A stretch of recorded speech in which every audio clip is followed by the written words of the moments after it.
This week on Rider Replay, we have coverage on the big home victories for both men's and women's basketball, the beginning of spring club sports, and more, so stay tuned.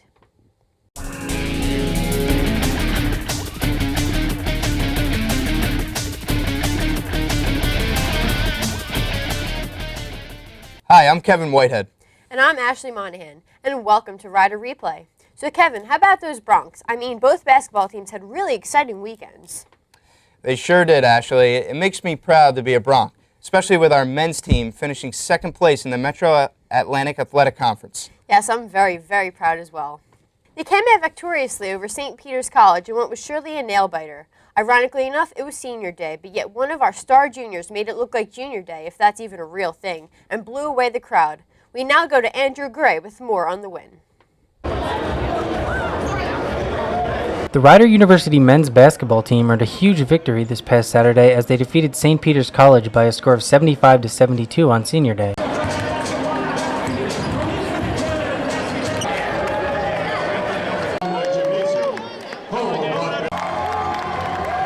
The Broncs were led by junior Novar Gatson, who had a double-double, scoring 24 points and snatching 10 rebounds to go along with a huge steal in the final seconds to put the game out of reach.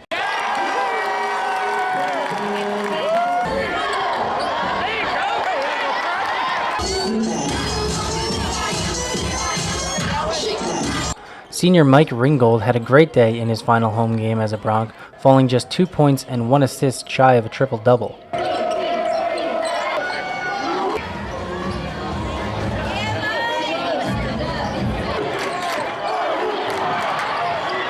About today's game, I thought that we were a little out of sorts in the first half. I think there was so much emotion and so many guys were really wanted to play well. And I think when you get so many guys that want to play well, we played a little bit too individual, like as individuals in the first half. And it wasn't a selfish thing. It was just everybody wanted to do so well today and send these guys off with a win. And then we settled in at halftime and played really good team basketball. And that was a really good second half.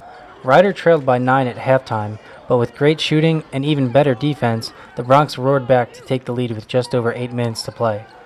With this win, Rider has secured second place in the MAC regular season standings with the ever-important conference tournament on the horizon. Now back to the studio. What a game, and that Rider finished with an overall record of 22-9. Junior forward Brendan Penn was able to take time out of his busy schedule to do an exclusive interview with us to talk more about men's basketball. What's up, Rider University? I'm Sean Lineski here with one of the members of Rider's basketball team, Brendan Penn, number 31. Now, a little rundown on this guy. He has 4.4 rebounds, average of a game. He makes 46.3 of his shots. He has a total of 106 defense rebounds, and he makes about 75% of his three throws. Pretty good. So pretty much every time you get the ball, he goes, yep, that just went in. So, Brandon, what got you into basketball anyway? My father, my family. I come from a basketball family, so growing up, it's all I've been around is basketball, football, but I chose basketball as a sport I love. Now, who would you say some of your influences are for this? Just my family, for the most part. My father, he put the basketball in my hand. He's my first coach, so my family. Your family? Okay. Now, let's see. Ryder, you've gotten 22-9 regular, 11-7 MAC. You won 5 games road, then you won 7 out of 8, and then 10 out of 12. You're second place. You got to have butterflies. How do you feel about that? Yeah, I got a little butterflies, but once I get out on the court, it all goes away. Just become a basketball player, so we'll be ready to go. Now, before a game, how do you prepare yourself mentally and physically? Well, physically, I can take a guess. You go to the gym, you bench press about 550, eat 2 dozen raw eggs every morning. But mentally, how do you prepare yourself against a tough opponent? Or if the first half you're down, how do you keep going to come back to win? Well, I try not to worry about too much what the opponent is doing. I just try to stay focused, stay calm, stay poised, and just play my game. Now, Loyola, you won 61-60, and you actually quoted in the Rider newspaper that was such an important game to win. Why was that such an important game for you? Well, previous years they have beaten us a lot, so we wanted to just come out and get a win against them. We actually swept them, so that was good. And since our record against them is not too well, so we just wanted to come out and show that we can beat them. Now for the bracket buster against Delaware, how did you feel about that game? I mean, I saw you play superb. You're always in defense. Like, remember, you got this one, bam, just snuck it from a guy. You're just running down, no one's behind you, and you look to the camera, you did that, and one hand slam dunk. How does it feel to do something like that in that game? It was great. I wanted to do something better, but the ball had slipped out of my hand, so I just had to settle. But I wanted to get a fan something special. Now, this year we're going to have some new guys, or like old guys leaving and some new guys coming in. You're going to be a senior next year on the team. How is that going to change? Like, what do you see in the team for next year? Well, our senior class that we're losing is the big part of our team, so the team is going to be totally different. So me and Novar Gaslins, we're going to be seniors next year. Got to step up and show that we can take over a team and get wins. Now, when you played against St. Peter's, the first half you were a little rocky, you know. Now, during the halftime, what made you come as a strong team that got you really focused and then just crush them in the second? Like, what does that take for that? Well, the halftime break, we got together and just told each other that we had to get it going. Time was ticking to the season, and we just came out with extra fire and got the job done. All right, well, thank you for your time. Now, this Saturday, Riders basketball team will be in Bridgeport, Connecticut. They are the 3rd seed in the MAC conference for 2011. They will be playing against Canisius Saturday night, 10 p.m. The team is about to start the MAC tournament with their first game coming this Saturday night at 10 p.m. in Connecticut against Canisius. Now, the last time they played Canisius, they lost. So we can only hope for a victory this weekend. And I think their season depends on it. Riders are in a position where they need to come out and win consecutively in this tournament and to claim it, because if they don't, they may not have a shot at the NCAA tournament. Yeah, absolutely. Definitely. Sure, we'll see another exciting Bronx basketball game this weekend. But now I think it's time to turn it over to the Lady Bronx. The women's team was able to end their inter-MAC play with a thrilling victory over the Niagara Purple Eagles. The Lady Bronx won 62-56, with freshman Mynisha McKenzie excelling once again by netting 12 points. And now to Jeremy Graff with more highlights from the game.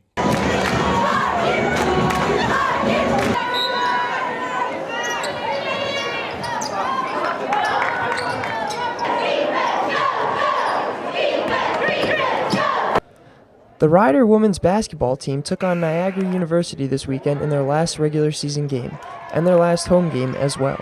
The crowd was there in support of the ladies basketball team in a close fourth quarter finish. The game was consistently a tight one, with the point spread never really going over 10 points.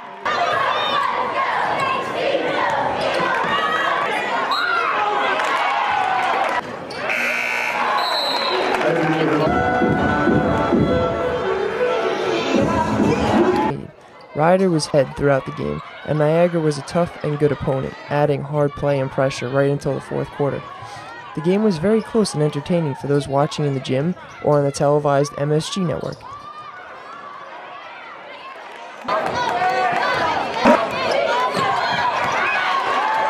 Allie Heller, the number 1 3-point shooter, had a great game, putting up 12 points to help her team finish with the win. Riders' team record has been shaky, but after this game, the Bronx look fired up for the conference, where they will be the 9th seed entering the MAC championship. Mynisha McKenzie had a great game, putting up 12 points as well.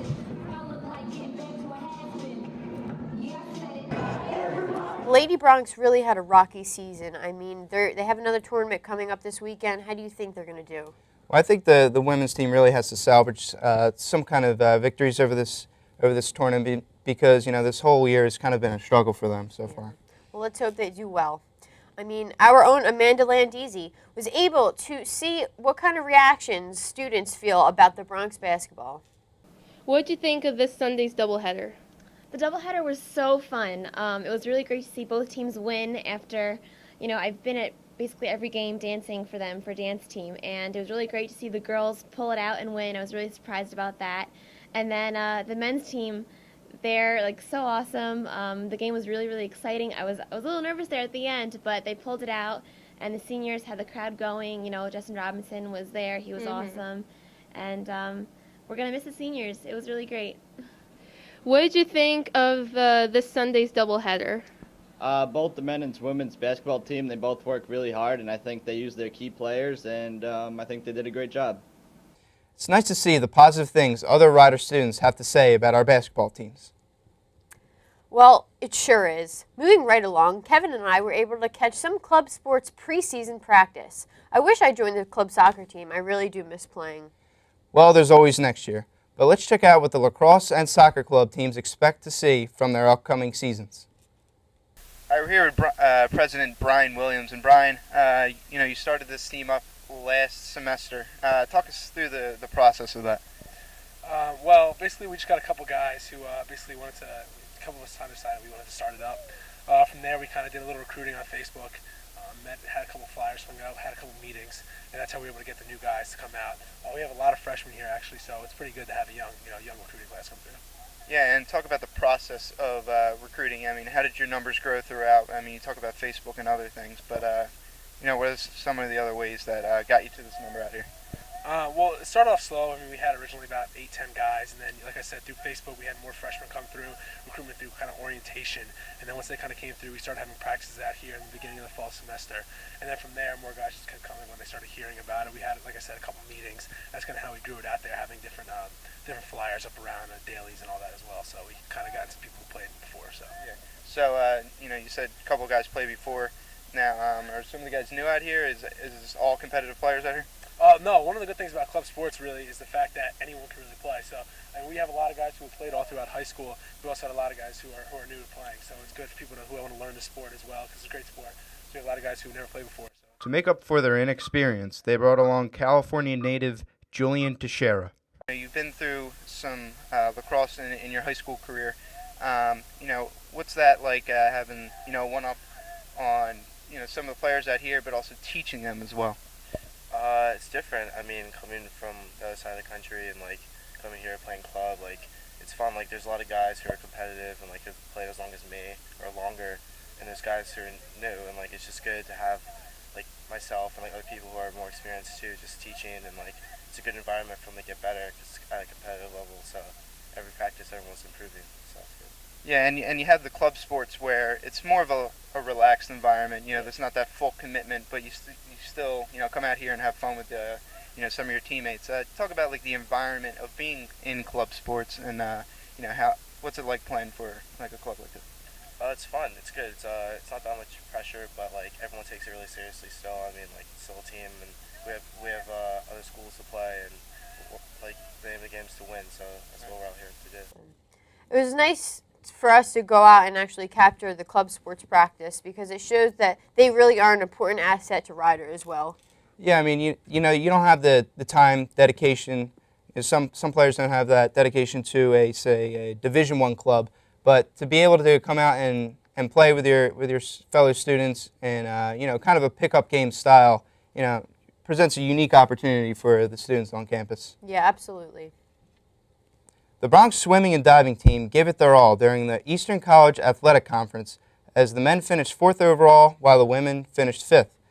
For the men, junior Brendan Cavallero won the 3-meter dive in the first day of the meet and placed 3rd in the 1-meter board on the final day. Senior Aisley Carter finished 5th in the 1-meter dive on the first day of the conference meet and 2nd in the 3-meter dive on day 2. We are happy to announce that Aisley Carter is being named Rider Replay's Athlete of the Week, and I was able to interview her about some of the conference meet and her expectations for the NCAA Zone A Diving Championships. I'm Mike O'Brien, and I'm joined now by our Athlete of the Week, Aisley Carter, from the women's swimming and diving team. Congratulations on a great season. Thank you. Now, my first question for you is, going into this season, you were the only diver on the women's team. How did it feel to know that you were carrying the weight as the only diver on the team? First, it was very, I felt a lot of pressure, and I was really nervous, but having 4 boys is a lot different than any other team, and being the only girl can get kind of rough at sometimes, but over the year, we managed to mesh really well together, and they became like my 4 brothers, and we always back each other up and support each other, so it actually ended up being the best thing ever for me. That's good. Now, my second question is, during the season, you competed in several dual meets, particularly the one at Rutgers. What did it feel like competing against some of the big schools? I actually competed against a couple Olympians, which is pretty cool, but competing against big schools like Rutgers and Princeton and Washington State, other schools like that, was actually a really great experience for us because we got to have our swimmers swim really fast races and go best times, personal best, In the MAC conference, we are one of, us, Marist, and Loyola are the top 3 teams. So when you have us in the top 2-3 teams, we go swim against every big team that we possibly can. We don't swim against many other MAC teams until the MAC conference. So swimming against those big schools made a huge difference for us, and I think that it made it so that we could excel, and that's part of our success throughout the year. Now, a lot of the success you had this year had to be due to the effort of the new diving coach here, Kristen Kappa. How were you able to adapt to her coaching skills this year? Well, after losing Dennis, he was my coach for the past 3 years, after losing him in October to George Mason, we were very fortunate to get Kristen, and he didn't leave us in the dust because they're actually married, and she was our volunteer coach for the last 3 years, like assistant coach. So it was very easy for us to transition as far as having Dennis for 3 years and then switching right over to her. And so she made it really, really easy for us, and it was actually a great experience because we were lucky enough to have her and not just some random person that they could find. Now, at the recent MAC championships in Buffalo, you won both the 1 meter and 3 meter events. Were there any major changes you made in your dives leading up to the meet? Yes, actually, Kristen actually changed my dive list. You have 6 dives. Each dive's about 10 to 12 seconds. Usually everyone starts with a front, which is a front approach, which is when they walk down the board and do something front. I actually switched mine for Max to a back approach. That way I wouldn't be so nervous and, either wash over or go short on a dive. So actually, I did make that change and actually ended up doing a lot for me. I did it a lot better than I would have probably because the first dive is always the hardest because you're so nervous and there's so many people watching and stuff like that. Now, throughout your career here at Rider, you were able to develop lifelong friendships with some of your teammates, particularly fellow seniors Brianna Burns, Renetta Storr, and Alicia Fimple. Yeah. How have they motivated you to perform the way you have over these past 4 years? Well, especially on our team, our coach Fletch and Kristen, they both do a really good job of keeping us as one team. A lot of swim teams struggle because they have their swimmers and their divers, and they don't support one another and they don't back each other up. For me, coming in as a freshman, I was the only girl diver. We haven't had a girl diver since May come in. So I quickly became friends with Bree and Alicia and Renata, and it was nice because I've been roommates with them. I'm with them every day. So we all have really great relationships. But it's nice because at Rider, we're all in one group all the time. We have separate practices, and that's when I'm with the 4 boys all the time. But at the end of the day, he always manages to bring us back together, and we're one close-knit group. So they are the best. They're the best girls I could ever have, and having them at my side and cheering me on when I'm in the diving well, and then when they're swimming, me cheering them on makes a huge difference, and it's unlike other teams anywhere else. Well, it's great to know, Aisley, that both the men's and women's swim teams have become like a family over these past 4 years, and that's really a special feeling for you and the rest of the team. Yeah. Now, of all the accomplishments you have achieved here at Rider these past 4 years, which one moment sticks out for you as the best moment? I can't do one. I got to do 3. Well, we won Max my sophomore year, and that was you can't top that feeling. That was the best feeling ever because sometimes as swimmers, and divers, we feel like we don't get enough credibility. We don't get enough recognition. So when we came back as MAC champs after losing to Marist for 10 years, that was a huge deal. And it felt so good. Fletch and Kristen both worked so hard, and Dennis used to work really hard when he was with us, that winning after losing so many years in a row felt really great. But obviously after losing Amanda Burke last year to graduating, me winning Diver of the Year at Max and winning both boards was a huge accomplishment for me, and that's the only goal I really had all year long, and I really wanted to get it, so I'm really happy I got it. But also for Kristen, she got Coach of the Year in her first year, and Brendan and Tom she got 2 of her boys to go to zones, which is a huge accomplishment. And it's funny because at zones, Brendan and Tom are going to be going against Dennis, her husband, at George Mason, 2 of his top divers. So that's going to be a really great showdown, and that's in Annapolis next week. Well, we wish Tom and Brendan very best of luck next week at the Zone A Diving Championships. And now my last question for you is, and I know this is going to be a hard one, as you prepare to graduate, what would one final piece of advice would you give to your underclassmen teammates? Well, I think we've all been well prepared for it, and we're all really happy that we made it through 4 years. We started with 25 freshmen, and we're down to 11 seniors this year.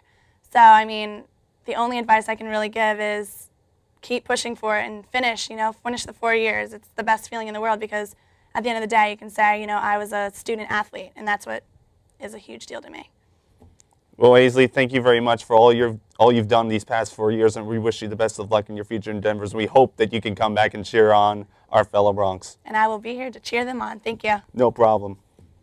Hey, Ash, I think it's that time again. Oh, it definitely is. If you mean it's time for a moment with Mike, you're absolutely right. Take it away, Mike.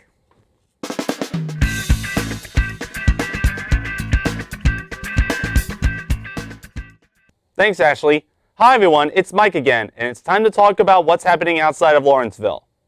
The NHL season is reaching the beginning of the playoff rush, and teams around the league are hoping to find the right team chemistry to take them all the way to the Stanley Cup. In the Western Conference, the Vancouver Canucks are leading the way with 89 points, thanks to the play of the Sedin brothers, Hendrik and Daniel, as well as superb goaltending by Roberto Luongo.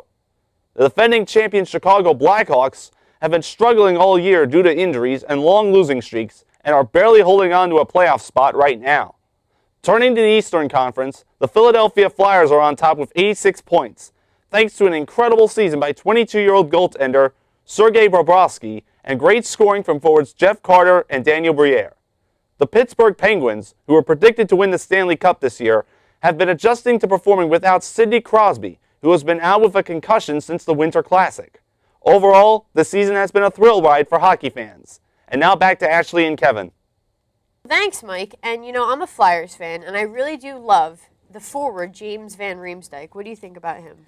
Well, James Van Riemsdyk has kind of an interesting story. Being the second pick after a dreadful season for the Flyers after the lockout, he's kind of coming into his own. Having some experience last year against the Boston Bruins, of course, and through that whole playoff run. He's really starting to get acclimated to the NHL style of play, and he's really fitting in nice with some of the stars in Daniel Briere, Jeff Carter, and and surrounding stars. So he's definitely having a good year. Yeah, definitely, and thank God for Bobrovsky. I mean, he's really just making our wins possible. So. Yeah, as a young kid coming in, he's got the reflexes of a cat. Some say that has never been seen before. So for him to come in, and being mentored by Brian Boucher, a veteran, he has the right supporting cast around him. Absolutely. Our own Mike Peterson was able to get an interview with Christy Francisco, who currently works for the Philadelphia Flyers. What is the general fan base at Rider University when it comes to hockey? When it comes to hockey, to me, it's like I told you before. I think it's a mixed bag. I walk around here a lot, and you see a lot of Flyers, a lot of Devils, a lot of Rangers. But if you had to put a gun to my head, I'd go with probably the Devils. Okay. Who do you believe is the most underrated player in the NHL? Ryan Kessler, Vancouver Canucks center. The guy's incredible. He's an Olympian with Team USA. If he didn't get hurt this year, he would be up for the Hart. I think he would be an MVP choice. He's going to be up for the Selk Trophy, which is the best defensive forward for the next 5 to 10 years. He's an incredible player. I think within the next couple of years, you'll see him winning the MVP. So Ryan Kessler. Season have a first-round upset? You would have to think so. The past couple of years, you've seen it. Just last year, the Devils were number 2 seed, and the Flyers beat them up pretty bad. And you look at the Canadian speed, I think both Washington and Pittsburgh. So it's about something's going to happen. There's always a first-round upset somewhere. Does home ice matter in the playoffs? To me, no. And I'm a minority in saying that, but I base that off of the Flyers lost in Philly last year against the Blackhawks, and the year before that, the Penguins beat Detroit in Detroit, and the year before that, Detroit beat Pittsburgh in Pittsburgh. So that statistics back me there pretty well. How much money does the NHL make in the Stanley Cup? It's really hard to say. Come Stanley Cup time, it depends on the markets. If you got a Philadelphia and Detroit, they're going to make a lot of money because that's 2 high-market teams in the NHL. If the Devils play the Minnesota Wild, the league might close because there's not going to be a whole lot of money invested there. But if a big market team makes the Stanley Cup, then the TV rights will make a lot more money. But I'll let you know in June. Okay, which 2 teams do you believe will make it into the Stanley Cup? Not because I cover the team every day. I have to say the Flyers for the East. Right now, they're the top team. They have the most depth. And they have the best record in the East and second best record in the entire league. When you get to the West, it gets complicated. The Vancouver Canucks are really good, but when it comes playoff time, they've had a bad case of choking. But I would say right now, if you had to ask me 100% going to go to Vegas right now, which I hope you don't, would be the Flyers versus Detroit in the Stanley Cup. Who do you believe is the most improved team in the NHL? Tampa Bay Lightning. Last year, Tampa Bay Lightning were supposed to be really good. They had a lot of star talent. Star Power. And then this year they turned it all around, and they're one of the top teams in the East. I think they're second in the East right now. Whoever plays them in the playoffs is going to really have a hard time with them. They have depth, not as good as the Flyers, but they got depth, and they got a goaltender now. So without a doubt, the Tampa Bay Lightning. Do you think any NHL player this season will reach the 100-point mark this year? No. I mean, we got about 18 games left, and Daniel Sedin has about 82 points. 18 points in about 20 games can be tough, but if anyone's going to do it, it's going to be Daniel Sedin. But he might get 101, so sure, yeah, I think one guy will get 100 points. Well, that's all the sports action we have for this week. For more Rider sports information, log on to www.gobronx.com. Thanks for watching Rider Replay, and remember, Go Bronx!